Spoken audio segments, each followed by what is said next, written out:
के लिए। Udayan, good morning कार्यक्रम में स्वागत है आपका। और अब आपसे मुलाकात जब हो रही है, बात हो रही है, तो स्क्रीन पे अब 11,000 का लेवल नहीं है। एक बहुत बड़े मूव के बाद जुलाई की सीरीज ने जितना सब्सटेंशियल मूव दिया, अगस्त पे और अगस्त को लेकर आपका आउटलुक क्या है? अब एफआई's पार्टिसिपेशन उतना स्ट्रांग नहीं है जितना हमने जुलाई में देखा, लेकिन आप ये भी देखिए कि एक नया रोज सेक्टर आके पार्टिसिपेट करता है। फार्मा की स्ट्रेंथ को देखिए, आईटी की स्ट्रेंथ को देखिए और ऑटो के सेल्स फिगर को देखिए।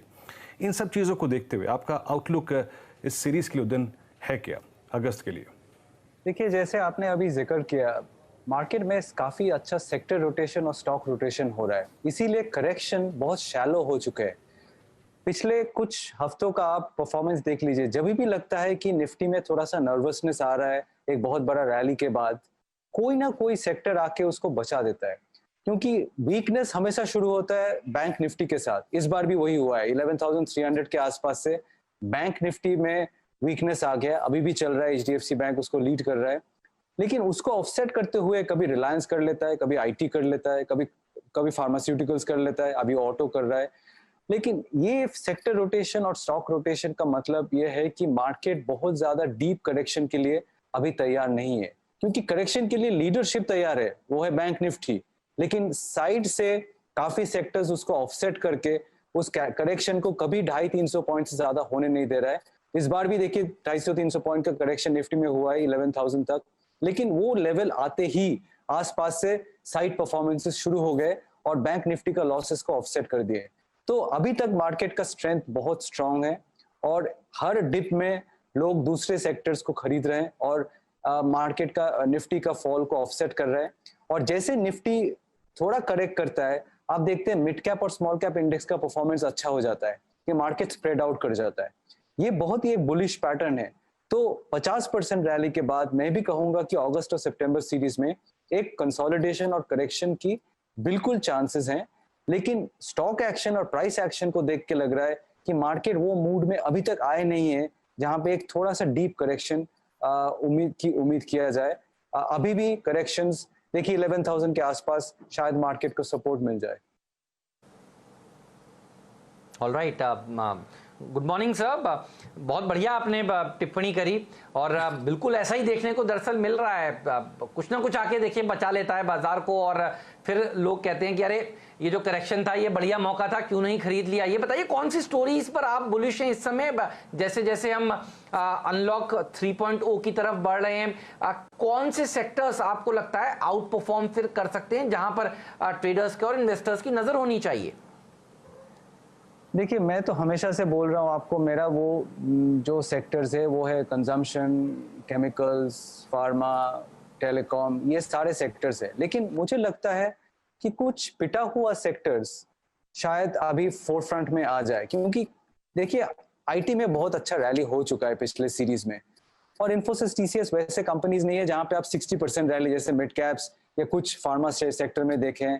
आईटी में ऐसा होता नहीं है कि एक स्टॉक 2,000 से 3,000 हो गया एक महीने में। ये बहुत पुराना स्टेबल एक सेक्टर है, वो एचयूएल के डबल हो जाना एक महीने जैसी बात हो जाएगा, वो होता नहीं है।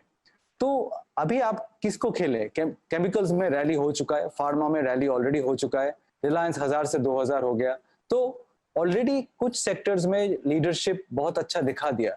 मैं कहूंगा अभी आप 2 सेक्टर्स पे 3 सेक्टर बता देते हैं। एक है कमोडिटीज, जैसे मेटल्स, इस पे ध्यान रखिए, क्योंकि चाइना का डेटा देख के लग रहा है कि कमोडिटी सेक्टर्स में कुछ रैली हो सकता है। दूसरा है ऑटो, क्योंकि उसमें भी जुलाई के नंबर्स तो अच्छे हैं, लेकिन जुलाई में थोड़ा पेंट अप डिमांड था तो उसको लेके नहीं चल सकते। हाउएवर ऐसे प्राइस लेवल से मारुति, टाटा मोटर्स और पीटे हुए जो ऑटो सेक्टर्स स्टॉक्स हैं, आउट परफॉर्मर्स एस्कॉर्ट्स जैसा उसको छोड़ के, क्योंकि उसमें रैली ऑलरेडी हो चुका है, पिटे हुए ऑटो सेक्टर और ऑटो एंसिलरीज तीसरा सेक्टर, ये तीनों मैं कहूंगा मेटल्स, ऑटो एंसिलरीज, ये तीनों सेक्टर में शायद कुछ इस 1-2 सीरीज में पॉसिबिलिटीज है ट्रेडिंग के।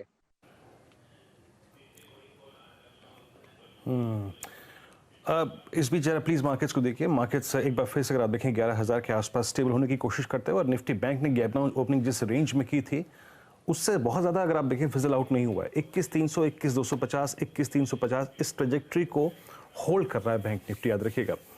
उदय, आपका बैंक्स को लेके आउटलुक क्या है? आई मीन बैंक्स को लेके रिस्क ये था सबसे बड़ा सिस्टम में और इस प्राइस को देखते हुए कि कहीं मॉरेटोरियम एक्सटेंड ना हो जाए।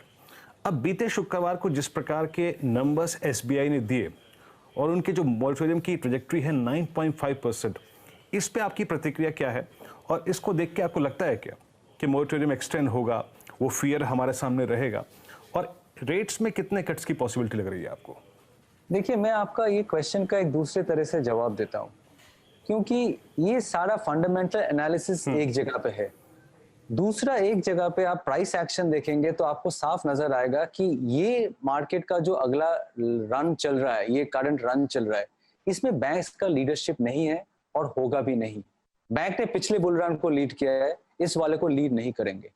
तो आप याद करोगे पिछले 2-3 साल में हमारा जब डिस्कशन होता था, बैंक से बहुत बड़ा, क्योंकि मार्केट का लीडर बैंक था। अगर बैंक निफ्टी मार्केट को लीड नहीं करता तो निफ्टी कहीं नहीं जा पाता। वो दिन शायद पीछे हम छोड़ आए हैं।